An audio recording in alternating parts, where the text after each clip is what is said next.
Hello everyone. आज की इस वीडियो में हम आईआईटी खड़गपुर के पीएचडी एडमिशन के बारे में डिस्कस करने वाले हैं। सेशन 2025-26 के लिए इसका रजिस्ट्रेशन स्टार्ट हो गया है और लास्ट डेट 31 मार्च आपका दिया गया है। तो आज के इस वीडियो में हम आईआईटी खड़गपुर का जो एडमिशन प्रोसेस है, क्या इसका एलिजिबिलिटी क्राइटेरिया होने वाला है, कैसे आपका सिलेक्शन प्रोसेस होगा, आपको कितना फेलोशिप मिलेगा, इसके अलावा क्या आपका एलिजिबिलिटी क्राइटेरिया है, ये सभी आज की इस वीडियो में हम डिस्कस करने वाले हैं। तो वीडियो में लास्ट तक बने रहें। इसके अलावा अगर आपने हमारे चैनल पर पहली बार आया है तो चैनल को सब्सक्राइब कर ले और बेल आइकन को दबा दें, जिससे हमारी नोटिफिकेशन आपको सबसे पहले मिल जाए। तो आइए आज की इस वीडियो को हम शुरू करते हैं। सबसे पहले आप देख सकते हैं ये आईआईटी खड़गपुर का आपका ऑफिशियल वेबसाइट है, जहाँ पे आप इसके रिगार्डिंग जो भी नोटिफिकेशन आता है एडमिशन के रिगार्डिंग आप यहाँ पे देख सकते हैं। जैसे ही नीचे स्क्रॉल कीजिएगा तो आपको अलग अलग यहाँ पे फॉर्म देखने को मिलेगा, जिसमें आपको इन्फॉर्मेशन ब्राउचर का ये लिंक मिलेगा। आप यहाँ से क्लिक करके इसका इंफॉर्मेशन ब्राउचर आप देख सकते हैं। पहले हम इसका इंपॉर्टेंट डेट के बारे में डिस्कस कर लेते हैं। तो सबसे पहले आप देख सकते हैं इसका जो भी रजिस्ट्रेशन होना है ये 5 फरवरी 2025 से स्टार्ट हो गया है। लास्ट डेट आपका 31 मार्च दिया गया है। इसके अलावा जो बच्चे प्रोजेक्ट कैटेगरी से अप्लाई करते हैं उनका लास्ट डेट जो है रिसिप्ट सबमिशन का, हार्ड कॉपी सबमिशन का, वो 2 अप्रैल दिया गया है।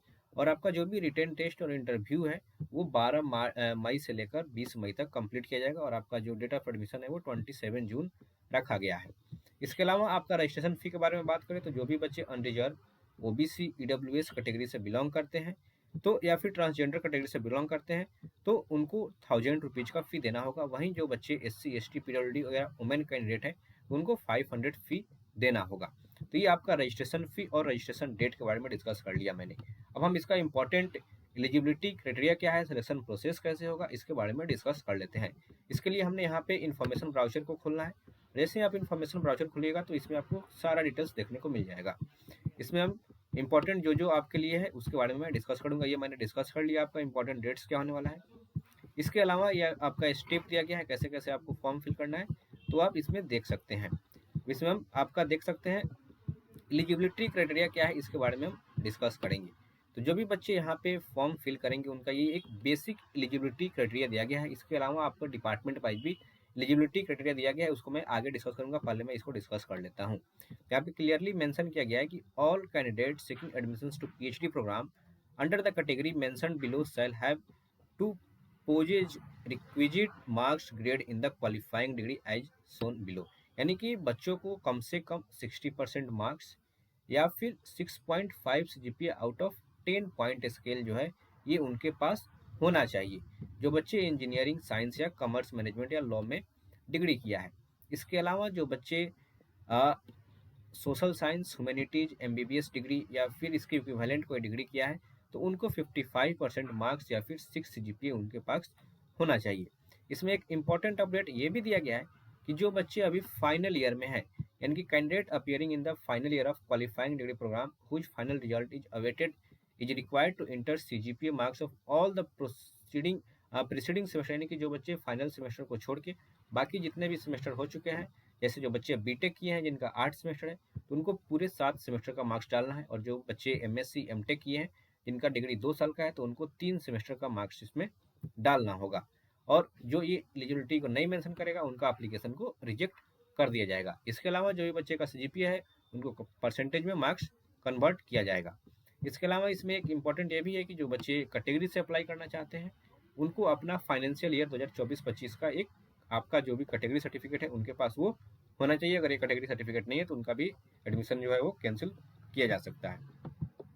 नेक्स्ट अब दीजिए यहाँ पे क्या दिया गया है कि minimum eligibility qualifying degree required for seeking admission to PhD. अब देखिए यहाँ पे तो ये मार्क्स का मैंने डिस्कस किया कि कितना मार्क्स होना चाहिए। अब क्या क्या डिग्री होना चाहिए इसके बारे में भी मैं डिस्कस कर लेता हूँ। तो यहाँ पे 2 कैटेगरी दिया गया है, ए और बी। इस दोनों में से कोई भी एक आपका एलिजिबिलिटी होना चाहिए। या तो बच्चे के पास मास्टर डिग्री पे एमटेक, एमएस, एमई होना चाहिए, या फिर एमआर, एमसीपी, एमआरपी ये होना चाहिए। यानी कि जितना भी यहाँ मेंशन किया गया है इसमें से कोई भी एक आपके पास डिग्री होना चाहिए। या फिर अगर आपके पास बीटेक है, जो बच्चे मास्टर डिग्री नहीं किए हैं तो उनके पास या तो बीटेक होना चाहिए, बीई होना चाहिए या फिर बीएस होना चाहिए, जो कि 4 साल का डिग्री है। इसके अलावा आपके पास बीआरक भी हो सकता है, एमएससी आपका मास्टर ऑफ साइंस या फिर एमए आर्ट्स, एमफिल हो सकता है, MBA, PG diploma of management of 2 year duration after completion of BA, BSc या बीकॉम। ये मतलब इसमें से कोई भी डिग्री आपके पास है तो आप इसके लिए एलिजिबल है। आप इसका स्क्रीनशॉट भी ले सकते हैं। दोनों में से कोई भी आपका एक डिग्री है तो आप इसमें अप्लाई कर सकते हैं। अब हम इसमें बात कर सकते हैं असिस्टेंटशिप आपको कैसे मिलेगा। जो भी बच्चे मतलब फेलोशिप के लिए बार बार क्वेश्चन पूछते हैं, तो उनका क्या एलिजिबिलिटी है उसके बारे में मैं यहाँ पे डिस्कस करता हूँ। सबसे पहला है कि candidate having minimum qualifying degree as mention in 3.2b above must possess a valid GATE score, यानी कि जो बच्चे बीटेक पे आ रहे हैं उनके पास गेट स्कोर होना चाहिए that is above the cut off level of marks admitted for MTech MCP programme in the particular year और the NET qualification of assistant professorship for the award of the institute research assistance, यानी कि जो बच्चे get qualified है या फिर net qualified है। Net का भी अब अलग अलग कैटेगरी हो गया है। तो एक तो सिर्फ पीएचडी एडमिशन के लिए है, एक असिस्टेंट प्रोफेसरशिप के लिए है। तो जो बच्चे सिर्फ पीएचडी के लिए क्वालिफाई है उनको यहाँ पे असिस्टेंटशिप यानी कि स्टाइपेंड नहीं मिलेगा। जो बच्चे असिस्टेंट प्रोफेसरशिप के लिए यानी कि असिस्टेंट प्रोफेसर के लिए क्वालिफाइड है उनको यहाँ पे आपका स्टाइपेंड दिया जाएगा। For admission in PhD programme the validity of NET qualification with assistant professorship is for 3 years from the, मतलब यानी कि जो भी असिस्टेंट प्रोफेसर का आपका क्वालिफिकेशन है जो क्वालिफाइड किए हैं वो पिछले 3 साल का होना चाहिए, यानी कि ज़्यादा पुराना नहीं होना चाहिए। अगर 3 साल के अंदर का है तो उसके लिए आप एलिजिबल हैं। तो आप इसके लिए इंस्टीट्यूट फेलोशिप ले सकते हैं। यहाँ देख सकते हैं आपको फेलोशिप यहाँ पे दिया गया है कि शुरू का जो 2 साल है उसमें आपको 37,000 पर मंथ मिलेगा और नेक्स्ट जो 3 ईयर्स है ये आपका 42,000 पर मंथ आपको मिलेगा। ये मैक्सिमम 5 ईयर्स ही आपको स्टाइपेंड मिलता है, इसके बाद आपको नहीं मिलता है। अगर आपका डिग्री कंप्लीट नहीं होता है तो आपको स्टाइपेंड वहाँ पे बंद हो जाता है, आपका ड्यूरेशन दिया जाएगा और कंप्लीट करने के लिए पीएचडी, लेकिन आपको उस टाइम पे स्टाइपेंड नहीं मिलेगा। तो ये बेसिक आपका स्टाइपेंड के बारे में डिस्कस करना था। इसके अलावा जो भी बच्चे यहाँ पे इंडिविजुअल फेलोशिप के बारे में दिया गया है, तो जो भी बच्चे यहाँ पे उनका कोई एग्जाम क्वालिफाइड है, जैसे यहाँ पे लिखा है कि all candidate applying for individual fellowship category must have a valid award letter with a fellowship issued by the respective funding agency that is CSIR, UGC, DST, DBT, ICMR, या मतलब इसमें से किसी भी कैटेगरी से आपका जैसे जेआरएफ किसी का है तो उसी के बारे में यहाँ पे मेंशन किया गया कि अगर आपका कोई अलग इंडिविजुअल फेलोशिप कैटेगरी में अप्लाई करना चाहते हैं तो ये बच्चे यहाँ पे अप्लाई कर सकते हैं। नेक्स्ट कैटेगरी आता है स्पॉन्सर्ड कैटेगरी। तो ये मेनली जो है ये किसी इंडस्ट्री या फिर किसी कंपनी के द्वारा स्पॉन्सर्ड किया जाता है, तो उस कैटेगरी के बारे में यहाँ पे डिस्कस मेनली नहीं करने वाला हूँ।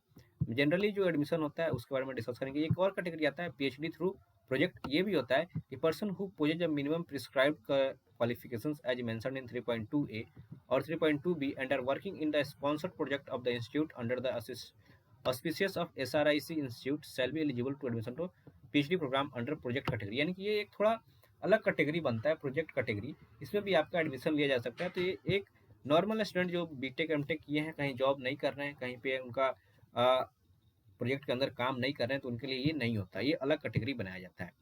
अब एक चीज़ और यहाँ पे समझ लीजिए, कह रहा है कि candidate with undergraduate degree BTech BS और डुअल डिग्री फ्रॉम आईआईटी, जो बच्चे आईआईटी से बीटेक किए हैं या डुअल डिग्री किए हैं उनके लिए क्या एलिजिबिलिटी है।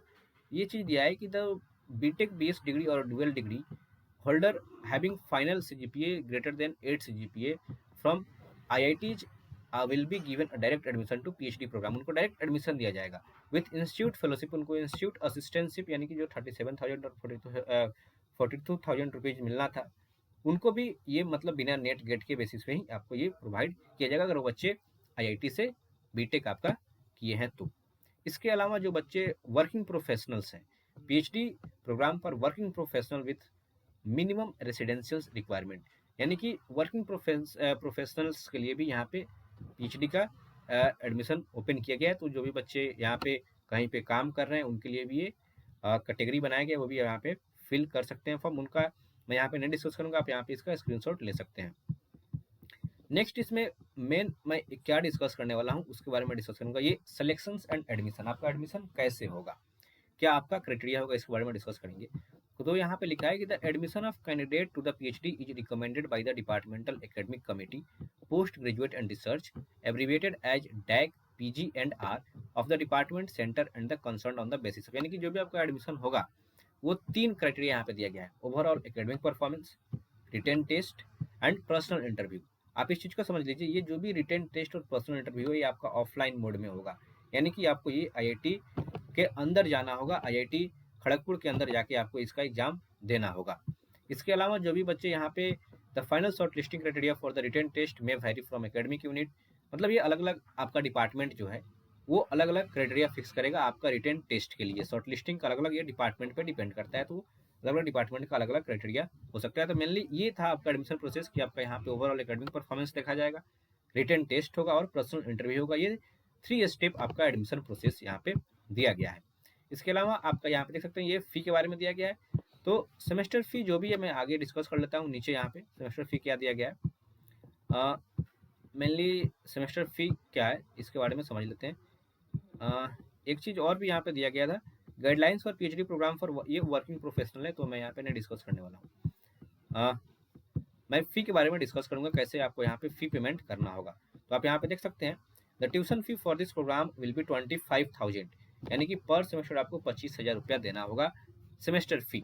इसके अलावा आपको जो भी हॉस्टल फ़ी है वो अलग से देना होगा, मेस फ़ी आपको अलग से देना होगा। इसके अलावा यहाँ पे दिया गया है there is no provision for scholarship fellowship for the perspective of the for the prospective PhD candidate, यानी कि ये अलग अलग कैटेगरी का जो स्टूडेंट है मतलब सबको यहाँ पे फेलोशिप नहीं दिया जाएगा। ये कैटेगरी जो बनाया गया है, आप यहाँ पे देख सकते हैं ये किस कैटेगरी के बारे में यहाँ पे डिस्कस किया जा रहा है। तो ये जो है आपका वर्किंग प्रोफेशनल्स के बारे में दिया गया है। तो जरूरी नहीं कि उनको यहाँ पे हॉस्टल मिले ही, हॉस्टल नहीं भी मिल सकता है। बाकी जो नॉर्मल कैंडिडेट हैं जो बीटेक एमटेक करके आए हैं, नॉर्मल आपका इंस्टीट्यूट फेलोशिप पे वहाँ पे रह रहे हैं, तो उनको वहाँ पे हॉस्टल दिया जाएगा। तो ये बेसिक डिटेल्स था आपको पीएचडी एडमिशन्स के बारे में, जो कि खड़गपुर से आया था नोटिफिकेशन। तो इसके में आप फॉर्म फिल कर सकते हैं, और आपको कोई भी डाउट होता है इस इंस्टीट्यूट के रिगार्डिंग कि आपको कैसे फिल करना है या फिर कोई भी इंटरव्यू कैसे होगा, आपका रिटन एग्जाम कैसे होगा, तो अपना डाउट हमारे कमेंट बॉक्स में पूछ सकते हैं। मैं उसका रिप्लाई देने का कोशिश जरूर करूँगा। तो मिलते हैं नेक्स्ट वीडियो में। Till then bye bye.